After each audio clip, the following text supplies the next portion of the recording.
अस्सलाम वालेकुम स्टूडेंट, आप देख रहे हैं मेरे यूट्यूब चैनल तालीम और तरबियत की दुनिया। मैं हूं मोहम्मद यासिर इकबाल। स्टूडेंट, अभी क्योंकि जो एक्सरसाइज हमने करनी है उस वो पैरामिड से रिलेटेड है, तो इसलिए मैं थोड़ा सा पैरामिड का कंसेप्ट जो है वो आपको एक्सप्लेन कर देता हूँ। अच्छा, क्या है कह रहा है कि जो पैरामिड होगा वो एक क्या है, एक सॉलिड है जिसमें pyramid is a solid in which one of the face is polygonal base. Polygonal base का मतलब है कि वो ट्राइंगल हो सकती है और pyramid solid, one of the face is polygonal and the other slanted face are triangle joined to the edge side of the base। अब वो कह रहा है कि जो एक साइड होगी ना उसकी क्या होगी, एक फेस होगा वो पॉलीगोनल होगा। वो क्या हो सकता है, वो कोई ट्राइंगल हो सकती है, वो रेक्टेंगल हो सकती है, वो स्क्वायर हो सकता है। ठीक है, जैसे यहाँ पे आप देख सकते हैं कि 1 2 3 4 5 ये पेंटागन है, तो पेंटागोनल है। ये ट्रायंगुलर है क्योंकि इसकी बेस क्या है, ट्रायंगल है। अब आप ये देख सकते हैं ये स्क्वायर है, स्क्वायर पिरामिड है क्योंकि इसकी बेस क्या है, स्क्वायर है। अब ये देखो क्या है, कह रहा है ये बताएं ये कौन सी होगी। ये देखिए क्योंकि ये हमारे पास क्या है, एक रेक्टेंगल है, तो इसलिए ये हमारे पास क्या आएगा, रेक्टेंगुलर पिरामिड आ जाएगा। अब ये वाला कह रहा है ये कौन सा होगा, ये लाजमी बात है ये क्या होगा, हेक्सागोनल होगा। क्यों, 1 2 3 4 5 6 6 साइडेड है, तो इसलिए हेक्सागोनल पिरामिड होगा। तो अब इसमें हमारे पास वो ये कह रहा है कि एक तो बेस यानी उसकी पॉलीगोनल बेस होगी, जैसे कि मैंने आपको बताया ये सारी पॉलीगोनल बेस है। बाकी वो कह रहे हैं कि द स्लांटेड फेस का ये मतलब है कि ये देखो जैसे इसकी ये वाला फेस है, ये वाला जैसे ये वाला फेस है, ये वाला फेस है, ये वाला फेस है, इसी तरह इसका ये एक फेस है, एक ये और एक उस दूसरी तरफ है। ठीक है, अगर इसका देखें तो इसमें देखो 1 2 3 4 4 साइडेड हैं, 4 साइड हैं, तो लाजमी बात है ये 4 इसकी क्या होंगी, ट्रायंगल होंगी, जो इसके साथ क्या होंगी, जुड़ेंगी। 2 यानी कि इस तरफ से यूँ आएगी और 2 यानी कि एक इस तरफ से आएगी और एक इस तरफ से आएगी। तो टोटल यानी कि हमारे इसके पास यानी अगर जैसे फ़र्ज़ किया कि ये है, तो इसमें देखो एक ट्रायंगल हम इधर जोड़ दें, दूसरी ट्रायंगल इसको बिल्कुल सामने आ जाएगी, तो तीसरी इधर आ जाएगी और चौथी इधर आ जाएगी। टोटल 1 2 3 4 ट्रायंगल होंगी। तो ये चारों ट्रायंगल जिस पॉइंट पर मिलेंगी, इस पॉइंट को क्या कहेंगे, एपेक्स कहेंगे। वो आगे बता रहा है। और ये जो पॉइंट है, ये वाली जगह जो है ना, इनको क्या कहेंगे, वर्टिसेस कहेंगे। ठीक है जी, वर्टिसेस सिंगुलर वर्टेक्स होता है। कह रहे कि the corner points of pyramid is known as vertices, ये जो कार्नर है। और जिस जगह कह रहे हैं the vertices where all the slanted face meet is called the apex which is opposite to the base. कह रहे हैं कि जिस जगह ये ट्रायंगल सारी आपस में मुंह जोड़ेंगी वो पॉइंट एपेक्स पॉइंट होगा, ये वाला एपेक्स पॉइंट होगा, और ये बिल्कुल बेस के ऊपर होगा, बिल्कुल बेस के ऑपोजिट होगा। यानी नीचे जो बेस है तो बेस के बिल्कुल ऊपर वाली साइड पे बनेगा। अच्छा, तो ये तो एक थोड़ा सा आइडिया था इसका। अब हमारे पास जैसे कि ये आ गया क्वेश्चन नंबर 1 है। ठीक है जी, अब क्वेश्चन नंबर 1 में वो क्या कह रहा है, क्वेश्चन नंबर 1 में वो कह रहा है कि ओ ए बी सी क्या है, is a triangular pyramid with a base area of 15 centimetre square and height of 4 centimetre. Find the volume of the triangular pyramid. कि ये एक ट्रायंगुलर पिरामिड है, इसकी क्या करें, फाइंड करें, वॉल्यूम फाइंड करना है। जबकि उसने हमें क्या दे दी कि जो बेस एरिया है ना, बेस एरिया मतलब जो इसकी नीचे ट्रायंगल है, तो लाजमी बात है इसका जो ट्रायंगल बनेगी वो इसकी क्या होगी, बेस होगी, तो इसका बेस एरिया ट्रायंगल का होगा। अगर कोई रेक्टेंगल होती तो वो बेस एरिया उस रेक्टेंगल का होता, अगर स्क्वायर होता तो उसका जो बेस एरिया होता उसका स्क्वायर का होता। तो ये बहुत ही आसान सा क्वेश्चन है। अब हम सिंपल क्या करेंगे कि हमें बेस एरिया गिवन है और क्या गिवन है, हाइट गिवन है। ये देखिए ये हाइट है हमारे पास और ये बेस एरिया। तो सिंपल सी बात है, हम यहाँ पे लिखेंगे क्वेश्चन 1 बेस एरिया लिख लेते हैं। बेस एरिया हमें उसने कितना दे दिया, बेस एरिया उसने हमें 15 सेंटीमीटर स्क्वायर दे दिया। बेस एरिया के बाद उसने हमें हाइट बता दी, हाइट जो उसने हमें बता दी वो 4 सेंटीमीटर दी। अब हम लगाएंगे फार्मूला किसका, वॉल्यूम ऑफ ट्रायंगुलर पिरामिड। इसका फार्मूला क्या होता है, 1/3 base area multiply by height, HIGHT height. ठीक है, तो सिंपल सी बात है। अब हम इसमें वैल्यू पुट कर देंगे 1/3 इसी तरह। अब बेस एरिया उसने हमें दे दिया 15 सेंटीमीटर स्क्वायर, लिख देंगे 15 centimetre square multiply by height की जगह क्या लिख लेंगे, 4 सेंटीमीटर। अब 3 का टेबल 15 से कैंसिल कर दो, 3 5 15, तो क्या आ जाएगा 5 centimetre square multiply bye 4 centimetre, तो 5 4 20 सेंटीमीटर, 2 ये हैं और 1 ये हैं, तो टोटल कितना हो जाएंगे सेंटीमीटर, 3 हो जाएंगे। और ये किसका क्या आ जाएगा, वॉल्यूम ऑफ जो है ट्रायंगुलर पिरामिड। तो ये इसका क्या आ गया, सिंपल सा आंसर आ गया। अब हम चलते हैं इसके क्वेश्चन नंबर 2 की तरफ। ये देखें, अब क्वेश्चन नंबर 2 जो है वो इस तरह है, कह रहा है कि ओ ये ना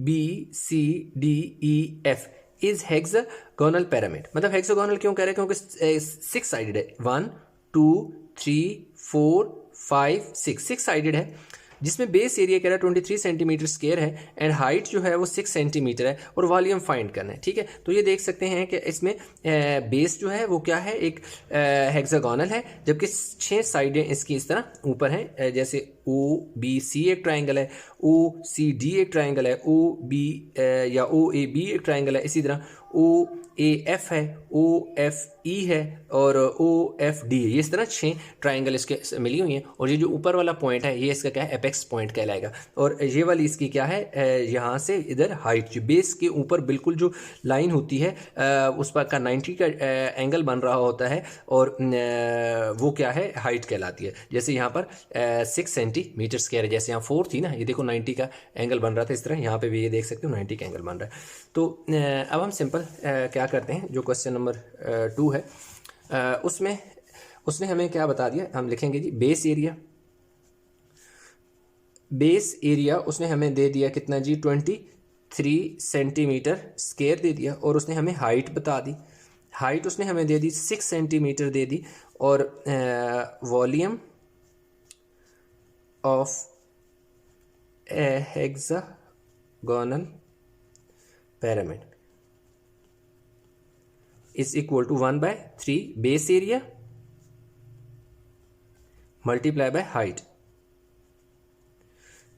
अब देखें जी, 1/3 बेस एरिया कितने हमारे पास 23 है, multiply by 23 centimetre square, height हमारे पास क्या है 6 सेंटीमीटर है, तो 3 का टेबल 6 से कैंसिल कर दो, 3 2 6, तो हमारे पास कितना बनेगा 23 सेंटीमीटर स्क्वायर मल्टीप्लाई बाय, ये 2 बच गया 2 सेंटीमीटर, तो 23 को 2 से मल्टीप्लाई करो तो कितना होता है 46 सेंटीमीटर, कितना हो जाएगा, क्यूब हो जाएगा। यानी हमारे पास जो वॉल्यूम ऑफ हेक्सागोनल पिरामिड है वो हमारे पास कितना आ गया जी, 46 सेंटीमीटर क्यूब। तो इस तरह हमारे पास जो क्वेश्चन 2 था वो भी हमने इसका क्या कर लिया, कंप्लीट कर लिया। अभी हम चलते हैं इसके क्वेश्चन नंबर 3 की तरफ। अच्छा, अब क्वेश्चन नंबर 3 में अगर आप देखें तो हमारे पास क्या है, कह रहा है कि OXYZ is a pyramid whose base is right angle triangle where XY 7 YZ 4 metre, given that the height of the pyramid is 5, find the volume। अब इसमें वॉल्यूम हमने फाइंड करना है। इन क्वेश्चन की निस्बत इस क्वेश्चन में फ़र्क क्या है, इस क्वेश्चन में फ़र्क ये है कि इसमें उसने हमें बेस एरिया नहीं बताया, बेस एरिया हमें निकालना पड़ेगा। सिर्फ उसने ये नहीं कि आप कह सकते हैं कि क्योंकि राइट एंगल ट्राइंगल है, बेस और हाइट उसने हमें दे दी of a triangle, right angle triangle, इसकी जो एरिया है वो हमने फाइंड करना है। जबकि इन वाले क्वेश्चन में आप देख सकते हैं कि बेस एरिया उसने दे दिया है, बेस एरिया उसने हमें दे दिया। तो अब क्या है, क्योंकि ये क्या है, पिरामिड है, और क्या है, एक राइट एंगल ट्राइंगल पिरामिड है। ठीक है जी, तो चलें हम पहले क्या इसको स्टार्ट करते हैं क्वेश्चन को। क्वेश्चन 3, इसमें हम क्या कह सकते हैं जी, राइट एंगल ट्राइंगल है ना, इसमें हम पहले इसका लेंथ या बेस लिख लें। बेस हम चलें, अगर फ़र्ज़ किया कि 7 मीटर कह देते हैं, और हाइट जो है, हाइट हम अगर इसको 4 मीटर कह दें, तो area of right angle triangle is equal to क्या होगा, 1/2 बेस मल्टीप्लाई बाय हाइट होता है। ठीक हो गया, 1/2 हम इसी तरह लिख देते हैं। बेस हमारे पास कितना है, 7 मीटर है, हाइट हमारे पास क्या है 4 मीटर है, तो 2 2 4, तो 7 मीटर मल्टीप्लाई बाय 2 मीटर, तो 7 2 14 मीटर स्क्वायर हमारे पास क्या आ गया, ये हमारे पास बेस एरिया आ गया। ठीक है जी, बेस एरिया आ गया किसका, राइट एंगल ट्राइंगल का, ठीक है जी। राइट एंगल ट्राइंगल का मैंने सिंबल लिख दिया, आप पूरी स्पेलिंग लिख लेना, ठीक है जी। ये आ गया। अब हमारे पास उसने और हमें क्या बता दिया, उसने हमें हाइट गिवन दी हुई है, ठीक है जी। हाइट ऑफ पिरामिड जो है, पिरामिड उसने हमें दे दी है, कितनी दे दी है, 5 मीटर दे दी है। तो वॉल्यूम हमने फाइंड करना है, तो वॉल्यूम में डायरेक्ट ही लिखने लगे, वॉल्यूम इज इक्वल टू 1/3, यानी वॉल्यूम ऑफ अ पिरामिड आप पूरा लिख लेना, multiply by base area multiply bye जो हाइट है। अब हम क्या लिखेंगे जी, 1/3, बेस एरिया मेरे पास कितना आया है, 14 मीटर स्क्वायर आया है, वो लिख लेते हैं। हाइट मेरे पास क्या है, 5 है, ठीक है। अब क्योंकि ना तो 3 का टेबल 14 पे जाता है ना 5 पे जाता है, इसलिए इन दोनों को पहले मल्टीप्लाई करना पड़ेगा। 14 5 सर 70, एम और एम क्यूब हो जाएगा, और नीचे क्या आ जाएगा, 3 आ जाएगा। तो अब हमें क्या करता हूँ कि 70 को, ये रफ साइड पे 70 को डिवाइड कर लेता हूँ 3 से, 3 2 ज़र 6, 1 ऊपर से क्या उतरा 0, 3 ज़र 9, पीछे क्या बचेगा 1। तो मेरे पास जो वॉल्यूम ऑफ पिरामिड आ जाएगा वो कितना आ जाएगा, 23 1/3 मीटर क्यूब। ये मेरे पास क्या आ जाएगा जी, इसका वॉल्यूम आ जाएगा। अब इसके साथ हमारे पास जो नेक्स्ट क्वेश्चन नंबर है 4 है। अब देखो क्वेश्चन नंबर 4 में वो क्या कह रहा है। अब क्वेश्चन नंबर 4 में कह रहा है VPQRS, VPQRS is a triangular pyramid where PQ 10, QR 6, given that the volume of the pyramid this, find VO। VO मतलब हाइट, VO से मुराद क्या है कि आपने हाइट को क्या करना है, फाइंड करना है। तो सिंपल सी बात है, उसने यहाँ पर भी बेस और लेंथ और वेट दे दिया, क्योंकि एक रेक्टेंगुलर है, तो रेक्टेंगल इसका मतलब है कि रेक्टेंगल है, तो इसका हम लिख लेंगे, सिंपल सी बात है। अगले पेज पे कर लेते हैं।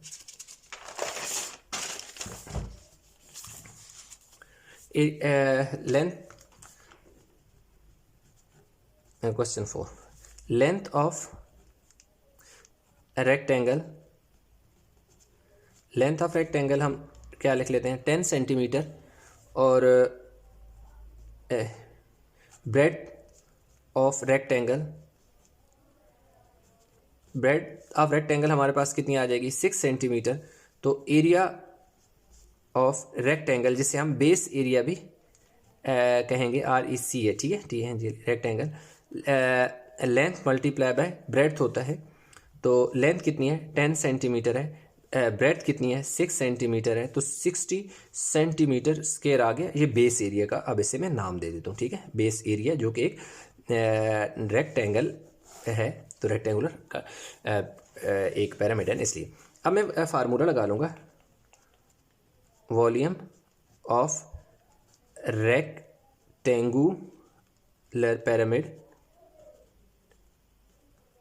Is equal to 1/3 base area, BA मैंने लिख दिया, B से बेस एस area, multiply by H height, 1/3 base area मेरे पास कितना है, 60 centimetre square, multiply by height, height मेरे पास कितनी है, उसने दिया हुआ है, क्वेश्चन में दी हुई है, हाइट उसने हमें दे दी है जी, नहीं हाइट हमने फाइंड करनी है, उसने हमें एक और चीज़ दे दी, वो जहाँ मैं लिख देता हूँ, volume, volume is equal to 100 centimetre cube, volume उसने हमें दे दिया है, तो इसलिए वॉल्यूम की जगह में 100 सेंटीमीटर क्यूब लिख सकता हूँ। 320 ज़र हो गया, तो अब मेरे पास क्या हो गया, centimetre cube is equal to 20 centimetre square multiply by H height. अब ये क्या हो जाएगा, 100 सेंटीमीटर क्यूब डिवाइडेड बाय, ये 20 उधर मल्टीप्लाई हो रहा है, इधर आके डिवाइड हो गया, और इधर H बन गया। इस एक ये 0 0 से कट गया, 2 5 ज़र 10 5, तो सेंटीमीटर कितने क्यूब है, नीचे स्क्वायर है, तो 3 से में से 2 चले जाएंगे, तो 1 सेंटीमीटर बच जाएगा है H। तो हमारे पास हाइट कौन सी है जी, हाइट को उसको नाम दिया VO, हाइट VO, ये VO है, ठीक है, height VO of rectangular pyramid is equal to 5 centimetre. ठीक है जी, रेक्टेंगुलर पे 5 सेंटीमीटर। तो इस तरह हमारे पास जो क्वेश्चन है वो हो गया जी कंप्लीट। तो इसके 4 क्वेश्चन कंप्लीट हो गए। आई होप ये क्वेश्चन समझ आया होगा। इसमें कहीं भी किसी जगह कोई कन्फ्यूजन है नीचे कमेंट में ज़रूर बताइएगा। वीडियो को लाइक करें, शेयर करें, चैनल को सब्सक्राइब नहीं किया तो चैनल को जरूर सब्सक्राइब कर लें। तो इंशाल्लाह मिलते हैं नए लेक्चर के साथ। तब तक अपना बहुत सारा ख्याल रखिएगा। अल्लाह हाफिज़।